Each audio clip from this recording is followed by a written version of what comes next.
You're talking about Deputy Speaker, committee collected 5 million, we requested 39 million. Sorry. No, please hold on. I did not say the there's committee collected please put up your 5 microphone. million. Put up your microphone. Put up your microphone. No, but I'm questioning your Please, credibility put up to the chair. microphone, please. I collected money. I'm alleged to have collected money to travel. The public is also watching. If what I am doing is because of the fact that I collected money from ZEC to go on an overseas trip to study and I didn't go, which is why I'm doing what I'm doing, the public will take note. I made no attempt to collect any bribes, but rather worked hard to resist the temptation of even being offered any such. In March 2012, Mr. Hembe stepped down as the chairman of Capital Market, investigating Arunma Oteh after he was accused of requesting for bribe from the Director General of the Nigerian Security and Exchange Commission. In asking the SEC to contribute 39 million naira to this public hearing, do you think that it undermined your capacity? I do not think you have given me a fair hearing. I do not think, Honorable Chairman Hembe, that it is appropriate for you to have gotten information from the SEC and without even asking us to verify that information, to respond to the issues, that you then make the judgments that you made. If we want to carry out an investigation in the interest of Nigeria and not in your own interest, I should not be subjected to what you subjected me to because the SEC did not give you 5 million naira in cash on Tuesday, the 13th of March. It should not be. It should not be, Honorable Hembe.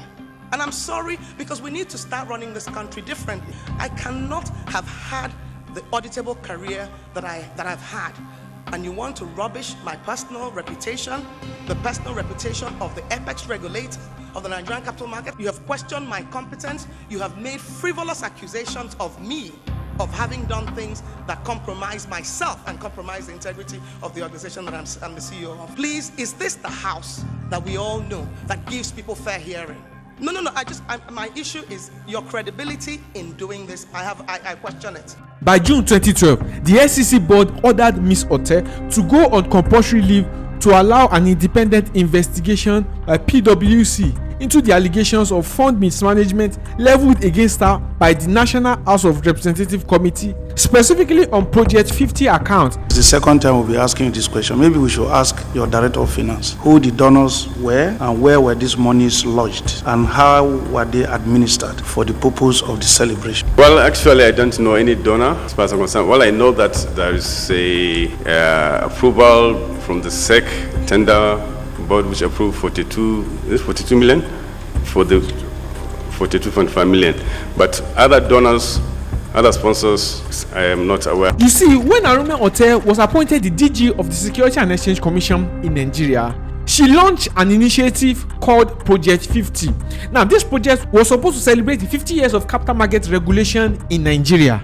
The aim was to reposition the Nigerian Security and Exchange Commission after years of scandal and regulatory failure, especially after the 2008-2009 stock market crash, and also to attract foreign direct investment back again to the Nigerian stock market. But the Committee on Capital Markets in Nigeria accused her of mismanaging these particular funds of Project 50, and they further accused her of actually withdrawing from that particular account for her own personal use. They also accused her that some of these companies that helped fund that particular project were companies that the SEC itself regulates, and so there will most likely be a conflict of interest. If SEC as a regulator takes donations from entities that is supposed to regulate, the feeling is that has the tendency of getting you to compromise your independence as a regulator. So we wanted to know who are the contributors to this Project 50. Explaining to you that this, in a sense, is a market development initiative, and it is not abnormal to have partners who are private sector. Because I'm trying to, Honorable Dogara, you must be a lawyer because you say very little and you want me to say more. I'm trying to understand. I'm sorry to all lawyers. It's actually a compliment. But I'm trying to understand what it is that you're referring to, because Project 50 is, like many of our initiatives, a market development initiative. And in many market development initiatives, we partner with the private sector. So this, like others, we partnered with the private sector.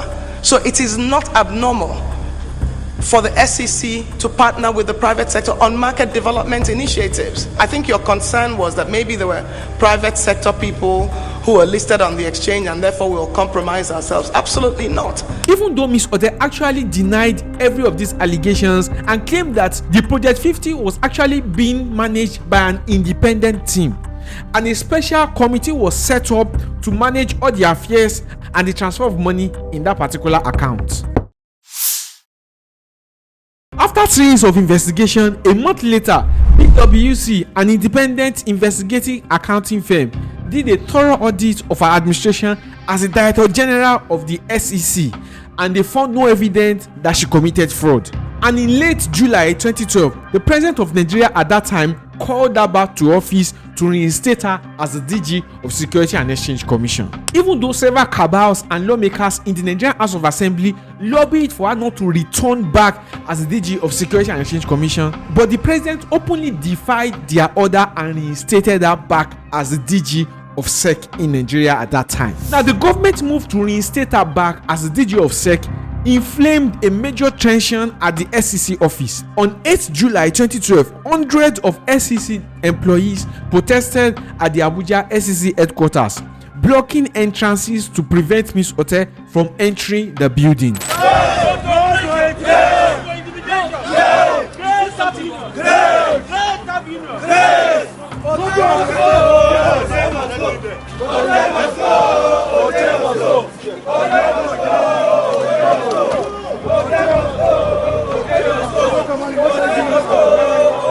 You see, the major reason why the SEC employees didn't want Ms Oteh to come back as a DG was because they believed that she was too strict and has a technocratic leadership style. She had fired and disciplined staff who have been involved in questionable activities at the SEC office, and she also insisted on due process overriding any internal loyalties. Eventually, the police were sent to the SEC office where there were a lot of protests and there were standoff. She later returned back to her home to come back after a particular time tension has actually calmed down.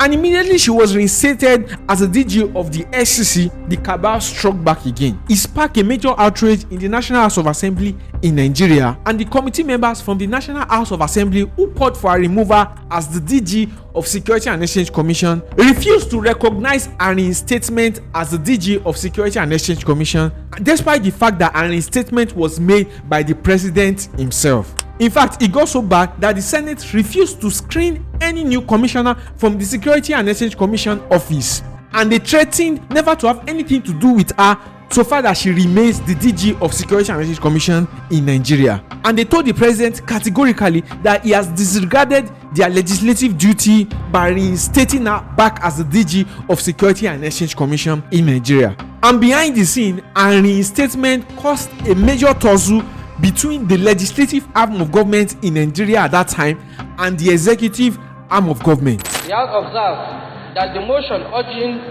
the removal of Ms Arunma Oteh, for instance, hinged on the fact that her appointment as Director General of the Securities and Exchange Commission was a gross violation of the Commission Act, as she does not possess the minimum professional qualification prescribed for appointment to that position. I believe the advisors of Mr. President, particularly the Attorney General, should draw his attention to Section 21 of the Fiscal Responsibility Act. Mr. Speaker, the President also stated that we as a House, the effect of what we did was to shut down the operations of SEC. Well, I say no, sir. What has shut down the operations of SEC today, Mr. President, is your refusal to obey the resolution of the House. Immediately, Ms Oteh was reinstated, her policies started yielding immediate results. The Nigerian capital market started to get stability after the 2008-2009 stock market crash, especially a bold move to restructure the Nigerian Stock Exchange after she forced the resignation of the Director General of the Nigerian Stock Exchange. And she actually started introducing very tough rules for fund managers, stockbrokers, and publicly traded companies in the Nigerian stock market, especially when it has to do with money laundering, certification of market players, and investors. she started to suspend and blacklist capital market operators and investors who continue to violate the rules of the Security and Exchange Commission. And she worked with the central bank and the EFCC to investigate and prosecute fraudulent practices between banks, stockbrokers, and investors. And Nigeria began to see a rapid increase in foreign direct investment like never before. Today, our markets have more than doubled since January 2010 when we started this reform program. We're back at the levels that we had in 2008. We have a market capitalization of our stock market that is 12 trillion naira, give or take.